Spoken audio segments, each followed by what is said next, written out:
Hello guys, welcome to our channel. నేను maker Teja. Present అయితే నేను ట్యాంక్ బండ్ దగ్గర ఉన్నా. సో మీ అందరికీ తెలుసు కదా, ఇదంతా హుస్సేన్ సాగర్. సో దీని గురించి ఈ రోజు ఒక లేటెస్ట్ న్యూస్ వచ్చింది. ఏంటంటే ప్రతి సంవత్సరం కూడా వినాయకుని యొక్క నిమజ్జనం ఇక్కడ ఈ ప్లేస్ లోనే జరిగేది. ఎక్కడెక్కడి నుంచి వచ్చి కూడా మొత్తం వినాయకుడి యొక్క నిమజ్జనం ఇక్కడే మొత్తం కూడా నిమజ్జనం జరుగుతుంది. కానీ ఈసారి కలపడానికి వీల్లేదు. ఎందుకంటే హైకోర్టు నుంచి ఒక వార్త అయితే బయటకు రావడం జరిగింది. అంటే ఇది ఇప్పటికి సంబంధించింది కాదు, గత 3 ఏళ్ల నుంచి కూడా దీని గురించి కొంతమంది అడ్వకేట్స్ ఫైట్ చేస్తున్నారు. ఏంటంటే ఆ వినాయకుల్ని కలపడం వల్ల ముఖ్యంగా ఈ పాస్ట్ ఆఫ్ ఆలిస్ సంబంధించి ఏ అయితే విగ్రహాలు ఉన్నాయో అలాంటి విగ్రహాలు ఇందులో కలపడం వల్ల ఈ నీరంతా కూడా కలుషితం అయిపోతుంది. ముఖ్యంగా చాలా బ్యాడ్ స్మెల్ ఎక్కడి నుంచి వస్తుంది. సో కలపడం ఆపాలి అని చెప్పేసి చాలా మంది కూడా ఫైట్ చేశారు. అయితే నిన్న దానికి సంబంధించి ఒక వ్యక్తి హైకోర్టులో పిటిషన్ వేయడం జరిగింది. అతను వేసిన తర్వాత ఈ రోజు మార్నింగ్ దాని విచారణకు వచ్చిన తర్వాత హైకోర్టు ఒక కీలక నిర్ణయం తీసుకుంది. ఏంటంటే ట్యాంక్ బండ్ లో ఎటువంటి విగ్రహాలు కూడా నిమజ్జనం చేయడానికి వీల్లేదు.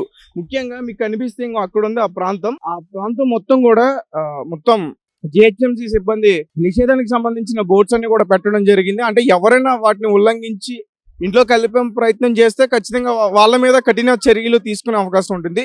అలాగే ప్రతి సంవత్సరం కూడా ఈ ట్యాంక్ బండ్ లో చాలా పెద్ద పెద్ద విగ్రహాలు మనం చూస్తాం. ఇప్పటికీ మనం మన ఛానల్లో చూసుకుంటే అలాంటి పెద్ద పెద్ద విగ్రహాల నిమజ్జనం జరుగుతున్నప్పుడు ఆ విజువల్స్ అన్ని కూడా మనం క్యాప్చర్ చేయడం జరిగింది. సో అంటే చాలా చూడముచ్చటగా ఉండేవి కూడా అవన్నీ కూడా. ముఖ్యంగా అన్ని పెద్ద విగ్రహాలు ఒక ఎత్తు అయితే ఖైరతాబాద్ లో ఉన్న విగ్రహం ఒక ఎత్తు. దాన్ని చూడడానికి లక్షలాది మంది, చాలా మంది కూడా ఈ తెలంగాణ ప్రజలే కాదు, వేరే వేరే స్టేట్స్ లో ఉన్న ప్రజలు కూడా ముఖ్యంగా ఖైరతాబాద్ యొక్క విగ్రహాన్ని, ఆ నిమజ్జనాన్ని చూడడానికి చాలా మంది ఇక్కడికి వస్తారు.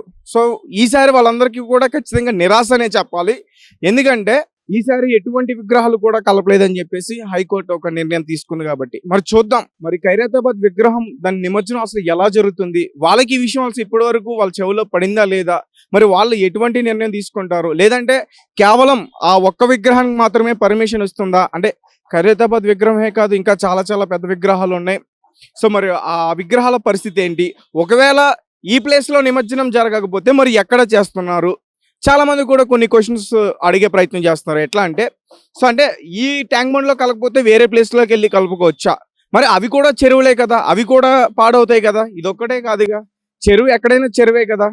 సో అంటే చాలా మంది ఈ రకంగా ప్రశ్నించడం మొదలు పెడుతున్నారు. అలాగే మనం చూసుకుంటే ఇక్కడ అన్ని ఏర్పాట్లు కూడా చేయడం జరిగింది. ఒక పక్క పోలీస్ సిబ్బంది కానీ, అంటే జనాల యొక్క సంరక్షణ కోసం ఇక్కడ అన్ని ఏర్పాట్లు చేశారు. ముఖ్యంగా ఈ రోజు ఆ బాంబ్ స్క్వాడ్ వచ్చి కూడా ఇక్కడ తనిఖీలు చేయడం కూడా మనం చూసాం. మీకు విజువల్ చూస్తే కూడా పూర్తిగా కనిపిస్తుంది. అలాగే అసలు ఈ టైంకి ట్యాంక్ బండ్ లో క్రౌడ్ అసలు చాలా విపరీతంగా ఉంటది. చాలా మంది జనం, చాలా చాలా చిన్న పెద్ద అన్ని విగ్రహాలు కూడా ఇక్కడికి వస్తూ ఉంటాయి. ఇప్పుడు దాదాపు టైం 4:30 అవుతుంది. మొత్తం కూడా ఇక్కడికి చాలా మంది వస్తారు. కానీ ఈ రోజు చూసుకుంటే మొత్తం కూడా క్రౌడ్ తగ్గిపోయింది. ప్రతి ఒక్కరికి కూడా ఈ న్యూస్ తెలిసింది అనుకుంటా. సో క్రౌడ్ తగ్గిపోయింది, పెద్దగా క్రౌడ్ లేదు. అసలు ఇది నిజంగా మన హైదరాబాద్ లో ఉన్న ట్యాంక్ బండేనా, ముఖ్యంగా ఈ వినాయకుని నిమజ్జనం టైంలో ఉన్న ట్యాంక్ బండేనా అనిపిస్తుంది. మొత్తం కూడా అసలు క్రౌడ్ ఎటు చూసినా పెద్దగా క్రౌడ్ ఏం కనిపించట్లేదు. నేను దీనికి సంబంధించి ఒక అన్నని అడిగా, అన్న ఏమైంది, అందరికీ న్యూస్ తెలిసింది అందుకే రావట్లేదా. అట్లాంటిది ఏం లేదు, వస్తారు. అంటే ఈ రోజు మంగళవారం పెద్దగా ఎవరు విగ్రహం నిమజ్జనం చేయరు కాబట్టి కొంచెం టైం పడుతుంది, 7 రోజులకి 6 రోజులకి. లేకపోతే ముఖ్యంగా ఈ 16, 17 ఏవైతే ఉన్నాయో ఆ 2 తేదీల్లో కూడా విగ్రహాలు ఎక్కువగా నిమజ్జనం చేస్తారంట. సో ఇక్కడ ఉన్న కొంతమంది పక్కనున్న బడ్డీ షాపులు కానీ, పానీపూరి షాపులు కానీ, వాళ్ళందరూ కూడా ఇలాంటి విషయాలన్నీ కూడా చెప్తున్నారు. మరి చూద్దాం ఈసారి ఖైరతాబాద్ విగ్రహం నిమజ్జనం ఎక్కడ జరుగుతుంది, ఇక్కడే జరుగుతుందా, లేకపోతే ఆ ఒక్క విగ్రహానికి మాత్రమే పర్మిషన్ ఇస్తారా, మరి మిగతా విగ్రహాల పరిస్థితి ఏంటి, ఇవన్నీ విషయాలు కూడా పూర్తిగా తెలుసుకునే ప్రయత్నం చేద్దాం. అలాగే మరీ ముఖ్యంగా ఇక్కడ విగ్రహాలు నిమజ్జనం చేయడం వల్ల ఈ వాటర్ అంతా కూడా పాడైపోతున్నట్టు కూడా చాలా మంది చెప్తున్నారు. మరి వాటికి సంబంధించి అధికారులు ఎలాంటి నిర్ణయం తీసుకున్నారంటే ఇక్కడ దగ్గరలో ఉన్న ఎన్టీఆర్ స్టేడియంలో పెద్ద పెద్ద చెరువులు తవ్వారు, అంటే పెద్ద పెద్ద కుంటలను తవ్వారు. అంటే వినాయకుడిని నిమజ్జనం అందులో జరపడానికి. ఇది కూడా ఒక పోలీస్ అధికారి నాకు చెప్పడం జరిగింది. నేను దాని దగ్గరికి కూడా వెళ్ళి అది కూడా చూపించే ప్రయత్నం చేస్తాను. మొత్తానికి ప్రస్తుతం అయితే మనం ఎన్టీఆర్ స్టేడియంకి అయితే వచ్చేసాం. సో అక్కడ ట్యాంక్ బండ్ దగ్గర ఒక పోలీస్ అధికారి మనకు చెప్పారు, ఎన్టీఆర్ స్టేడియంలో పెద్ద పెద్ద గుంటలు తీశారు అక్కడ నిమజ్జనం చేయడానికి, వినాయకుడి యొక్క నిమజ్జనం చేయడానికి. మరీ ముఖ్యంగా ఈ ప్లాస్టర్ ఆఫ్ పారిస్ తో చేసిన విగ్రహాలు ఇక్కడే నిమజ్జనం చేయడానికి ఏర్పాట్లు అయితే చేశారంట. సో ఇప్పటివరకు కూడా మనం చూస్తున్నాం అసలు అలాంటి విగ్రహాలు తయారు చేయొద్దని చెప్పేసి చాలా మంది కూడా చెప్తున్నారు. సో ఇక్కడైతే బోర్డు పెట్టడం జరిగింది, ఒక 3 అడుగుల విగ్రహాలను అయితే ఇక్కడ నిమజ్జనం చేస్తారంట. సో గుంటను కూడా చూపించే ప్రయత్నం చేస్తాను. ఒక చెరువులాగా దీన్ని తవ్వి దీని కింద ఒక పరకను అయితే ఏర్పాటు చేశారు, అంటే మళ్ళీ దీన్ని పైకి తీసుకురావడానికి. సో అంటే ఆల్రెడీ అక్కడ ఒక విగ్రహం కనిపిస్తుంది, మీరు పక్కన విజువల్ చూస్తే మీకు క్లారిటీగా అర్థమవుతుంది. అది పూర్తిగా కరిగే వరకు అక్కడే ఉంటుందా, మళ్ళీ దాన్ని మధ్యలోకి తీసే ప్రయత్నం చేస్తారా ఏంటి అనేది కూడా మనం చూడాలి. అలాగే దీనికి సంబంధించి ఇక్కడ పెద్ద పెద్ద క్రేన్లు కూడా ఏర్పాటు చేయడం జరిగింది. అలాగే ఇక్కడ చూసుకుంటే పోలీస్ సిబ్బంది కూడా ఇక్కడే ఉన్నారు, అంటే ఎవరు కూడా ఎటువంటి గొడవలకు దిక్కుండా ఇక్కడ మంచిగా ఏర్పాట్లు అయితే జరిగింది. సో అంటే ఇక్కడ ప్రజలు అసలు ఏమనుకుంటున్నారు, ఇలా గుంటలు తవ్వి ట్యాంక్ బండ్లో కలపకుండా ఇలా గుంటలు తవ్వి ఇందులో కలపడానికి మరి ఏర్పాట్లు చేశారు. సో దీన్ని ఎలా తీసుకుంటున్నారు, సో ఒక బాలుడు అయితే ఉన్నారో ఒకసారి అతనితో మాట్లాడదాం. బ్రదర్ చెప్పండి అండి, మీ వినాయకుడిని ఎక్కడ నిమజ్జనం చేశారు ఈసారి? మా గణేషుని నిమజ్జనం సార్ ట్యాంక్ బండ్లో అయింది సార్. నిన్న అయ్యొద్దన్నారు, అయితే మేము కట్టమాసం ఆ టెంపుల్ మెట్ల కాడికి పోయి వేసినాం. ఎక్కడది కట్టమ్మ టెంపుల్? మన తెలుగు తల్లి ఫ్లేవర్ కాడ. అయితే మేము ఆడికి పోయి నిమజ్జనం చేసినాం వాళ్ళు అయ్యోదంటే, ఎందుకంటే మేము ప్రతిసారి దాంట్లోనే వేస్తాం దాన్ని, కాబట్టి ఈసారి కూడా అదే అక్కడనే కావాలని అక్కడనే చేసినాం నిమజ్జనం. ఎన్ని సంవత్సరాల నుంచి ట్యాంక్ బండ్లో మీరు అట్లా నిమజ్జనం చేస్తున్నారు? ఒక 2-3 ఇయర్స్ నుంచి. మీకు తెలిసినప్పటి నుంచి?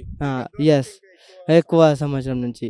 అయితే నిన్న చెప్పారా అక్కడ అధికారులు ఎవరైనా చెప్పారా, జిహెచ్ఎంసీ సిబ్బంది ఎవరైనా? పోలీసు వాళ్ళు ఉండే 2-3 పోలీసు వాళ్ళు చెప్పి ఇక్కడ చేసేది లేదు, నెక్లెస్ రోడ్ కాడ పోవాలంటే మాకు ఇప్పుడు లాంగ్ పోవాల్సి ఉంటుంది, అంటే మేము మా బండి కింద పెట్టేసినాం, పలారం బండి పైన తెచ్చినాం. అయితే ఆ బండికి మేము కింద పెట్టేసి మెట్ల కట్టమస్త మా తెలుగు తల్లి ఫ్లేవర్ కాడికి ఎక్కి మెట్లు ఎక్కి అంత దూరం ఎందుకని ఆడ పూజ చేసి కొబ్బరికాయలు కొట్టి నిమజ్జనం చేసినాం. మరి ఇక్కడ పరిస్థితి ఏంటి, ఇక్కడ నువ్వు చూసావా ఇక్కడ నిమజ్జనం ఎలా ఉంది? ఇక్కడ నిమజ్జనం నేను చెప్పాలంటే మంచిగా లేదు, బాగాలేదు సార్. ఇప్పుడు ఏం చేస్తారంటే 5 feet 5.5 గణేషులు పడతాయి అని చెప్తారు వీళ్ళు. మళ్ళీ ఏమో గణేషునికి ఇంతకు ముందు ఒక నిమజ్జనం చేసి 3 feet అనే రాస్తుంది కదా, 5 feet ఎట్లా పడతాయి? అదే ఎప్పుడు ఇంతకు ముందు ఒక ఆయనకి అడిగితే ఆయన చెప్పింది 5.5 పడుతుంది అని చెప్పారు. 3 feet గణేశుడు ఉంది. ఇప్పటిదాకా ఒక గణేశుడు నిమజ్జనం అయింది, ఆ గణేశుడు ఇంకా మునగలే. నార్మల్గా అంటే ఇవి తవ్వినవి కదా, లోపలికి వెళ్ళడానికి కొంచెం టైం పడుతుందేమో. పూర్తిగా నిమజ్జనం అవుతుందా, దాన్ని మళ్ళీ బయటికి తీసే ప్రయత్నం చేస్తున్నారు? మళ్ళీ ఇంకా పెట్టేస్తారు. ఆల్రెడీ మేము ఒకసారి రౌండ్ కొడితే ఇంకా 2-3 గణేశులు ఉన్నాయి. 6 feet ఒకటి ఉంది, 3.5 అట్లా ఇంకా గణేశులు పెట్టి ఉన్నాయి.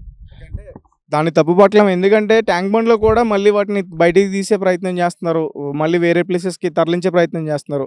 సో ఇక్కడ కూడా అలాగే చేస్తున్నారు, కాబట్టి దాన్ని తప్పుపట్టే అవకాశం లేదు. దానికైతే మీ వినాయకుడు విగ్రహం నిమజ్జనం బాగా జరిగింది కదా? బాగా జరిగింది ట్యాంక్ బండ్ పైన. తెలుసా ఇప్పుడు ట్యాంక్ బండ్ లో కలపకూడదు, కోర్టు నుంచి ఆదేశాలు వచ్చాయని తెలుసా, వార్త తెలిసిందా? తెలియదు. రైట్, సార్ చెప్పండి, ఏంటి ఇక్కడ ఎలా జరుగుతుంది వినాయకుడు నిమజ్జనం? యాక్చువల్గా ఏంటంటే ఇది ఎక్స్క్లూడెడ్ పాయింట్ ఇది, ఎందుకంటే ఇది మనము నీళ్ళను ఏం డిస్టర్బ్ చేయకుండా, ఎందుకంటే ట్యాంక్ బండ్లో వేసిందంటే చాలా ప్రాబ్లం అవుతుంది, పొల్యూషన్ అవుతుంది నీళ్ళు. దీనివల్ల ఎందుకంటే ఈ 2 ఎక్స్క్లూషన్ పాయింట్, ఎందుకంటే మనం దీనివల్ల యూజ్ ఏంటంటే మనం యాక్చువల్గా 3 నుంచి 5 feet వరకు ఇక్కడ వేయచ్చు. అది బేబీ పాయింట్స్ వచ్చేసరికి అటు సైడ్ బేబీ పాయింట్ అనేది అక్కడ అనేది బేబీ పాయింట్ అనేది 0 to 3 feet వరకు. దీనివల్ల ఎందుకంటే పబ్లిక్లో మనము ట్రాన్స్పోర్టేషన్ అనేది కొద్దిగా ఫ్రీగా అవుతుంది, ఎందుకంటే మెయిన్ రోడ్ మీద వాళ్ళదంతా పొల్యూషన్ మనము ట్రాఫిక్ కాకుండా ఇది అనేది కొద్దిగా సేఫ్ సైడ్గా అందరూ లొకేషన్లో ఉంది, కాబట్టి దీనివల్ల మనం అనేది ప్రయోజనం పెడుతున్నామని అనుకుంటున్నాం. ప్రతి సంవత్సరం కూడా ఏర్పాటు చేస్తారా, ఈ సంవత్సరం ఏర్పాటు చేశారా? యాక్చువల్గా 3 years నుంచి నడుస్తుంది, ఎందుకంటే 3 years నుంచి సక్సెస్ఫుల్ అయిపోయింది. ఎందుకంటే దీనివల్ల వస్తున్నారా ప్రజలు ఇక్కడికి వచ్చి చేస్తారు, సాయంత్రం టైంలో చాలా మంది వస్తారు. దీనివల్ల చాలా మంది బేబీ పాయింట్స్ అయినా 0 to 5 feet వరకు, 3 నుంచి 5 feet వరకు చాలా మంది సాయంత్రం టైంలో చాలా మంది వస్తారు. చెప్తున్నారు కంటే వినాయకుడు పూర్తిగా ములగట్లేదు, మళ్ళీ తీసి మిగులుతుంది, ఎందుకంటే డౌన్ పోర్షన్ ఉంది కాబట్టి కొద్దిగా టైం తీసుకుంటుంది. జస్ట్ ఒక 2 minutes 3 minutes జరుగుతుంది. యాక్చువల్గా అక్కడ వేసిరు, ఒకసారి చూడండి, అది మునిగింది కదా, అది ఓవరాల్గా టోటల్లీ కొలాప్స్ అయిన తర్వాత బయటికి ఏమైనా రాడ్ లాంటివి ఏమైనా ఉందంటే తీసి బయటికి వేసేస్తారు. సరే, అంటే రీసెంట్గా ఒక బ్రేకింగ్ న్యూస్ అని చెప్పాలి. అంటే హైకోర్టు నుంచి ఆదేశాలు వచ్చాయి. హుస్సేన్ సాగర్లో ఈసారి వినాయకుడు నిమజ్జనం చేయడానికి వీల్లేదు అని చెప్పేసి. సో మరి ఇప్పుడు ఖైరతాబాద్ కాదు, దానికి ఇంకా చాలా చాలా పెద్ద పెద్ద విగ్రహాలు మనం చూస్తాం. ప్రతి దాంట్లో కల్లా ఖైరతాబాద్ చాలా పెద్దది. మరి ఆ విగ్రహాల నిమజ్జనం మరి ఎక్కడ చేస్తారు, ఎలా చేస్తారు, దానికి ఏర్పాట్లు ఏంటి, ఎలా అసలు? ఇది యాక్చువల్గా జోన్ వచ్చేసరికి ఇది ఖైరతాబాద్ జోన్, ఇది యాక్చువల్గా వచ్చేది ముషిరాబాద్ జోన్. ఇది మేము చేసేది ఏమో ముషిరాబాద్ జోన్ సర్కిల్ 15. అది వచ్చేసరికి ఖైరతాబాద్ వినాయకుడికి సంబంధించినది ఖైరతాబాద్ జోన్ వాళ్ళు చూసుకుంటారు. యాక్చువల్గా దాని గురించి మనకు అంత తెలియదు, ఐడియా లేదు. మీకు ట్యాంక్ బండ్లో కలపకూడదన్న న్యూస్ తెలిసిందా? ట్యాంక్ బండ్లో అనేది లాస్ట్ మనం హైకోర్టు తీర్పు ఇచ్చినప్పుడు చేయాల్సి వస్తుంది. అది కూడా పెట్టారు సార్ అక్కడ, ఇక్కడ కలపడం నిషేధం అని చెప్పేసి బోర్డులు కూడా పెట్టాను, నేను చూసా. ఇది యాక్చువల్గా మనము ఇటు సైడ్ అయితే పెట్టలేదు, అటు సైడ్ అయితే పెట్టిర్రు. ఏది ట్యాంక్ బండ్ మనము ఖైరతాబాద్ అవును. దానివల్ల మా సైడ్ అయితే ఇప్పటివరకు అయితే జనరేట్ అయితే కాలేదు. ఎందుకంటే లాస్ట్కు 3 days ఉన్నప్పుడు పెడతారేమో తెలియదు. అంటే ఇక్కడ మొత్తానికి అంటే ఎలాంటి ఇబ్బందులు లేకుండా మొత్తం పూర్తిగా చక్కగా నడుస్తుందిగా. చాలా మంది మంచిగా అందరికి పీస్ఫుల్గా ఉంది, వాతావరణం కూడా ఇక్కడ పీస్ఫుల్గా ఉంది. ఎందుకంటే ఇక్కడ బేబీ పాయింట్స్ ఒకటి, ఎస్కవేటర్ పాయింట్ ఒక 2, బేబీ పాయింట్ వచ్చి 2. ఇది ఓవరాల్గా ఎంతమంది వచ్చినా కూడా దీనివల్ల చాలామందికి యూజ్ అవుతుంది. ఎందుకంటే ఎంతమంది పబ్లిక్ వచ్చినా కూడా పీస్ఫుల్గా బయటికి వెళ్ళిపోవడానికి ఆస్కారం ఉంది. అంటే ఇక్కడ ఓన్లీ పిఓపి విగ్రహాలనే సార్, మొత్తం కూడా అన్నీ కలుపుకోవచ్చు ఇందులో? అన్నీ కలుపుకోవచ్చు. యాక్చువల్గా 0 to 5 feet వరకు ఏదైనా ఉండొచ్చు. కానీ ఇక్కడ 3 అడుగులు మాత్రమే అని చెప్పేసి రాశారు. ఇది యాక్చువల్గా ఏంటంటే 3 అడుగులు అని రాసినాం, కానీ యాక్చువల్గా 5 feet వరకు మనం వేయచ్చు.